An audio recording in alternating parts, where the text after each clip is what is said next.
সুরে ফাতেটা পড়ে যা, সুরে ফাতেটা পড়ে যা, সুরে ফাতেটা পড়ে যা। হ্যাঁ হ্যাঁ হ্যাঁ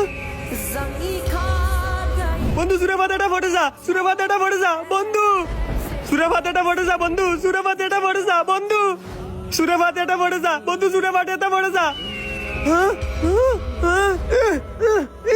আসসালামু আলাইকুম ভাই। ওয়ালাইকুম আসসালাম।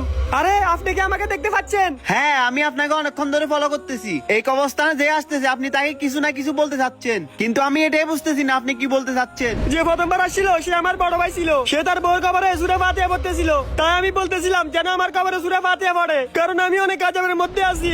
এরপর দ্বিতীয়বার যারা আসছিল তারা আমার বন্ধু ছিল, তারাও আমার কোনো কাজে আসে নাই। এখন আমি বুঝতে পারছি যে মৃত্যুর পর বন্ধু বান্ধব আত্মীয় স্বজন কেউই কাজে আসে না, একমাত্র কাজে আসে শুধু আমার নেক আমল। হে আল্লাহ, আমি জানি তুমি অনেক বড় দয়াবান, তুমি এই সকল গুনাহ মাফ করে দাও। হ্যাঁ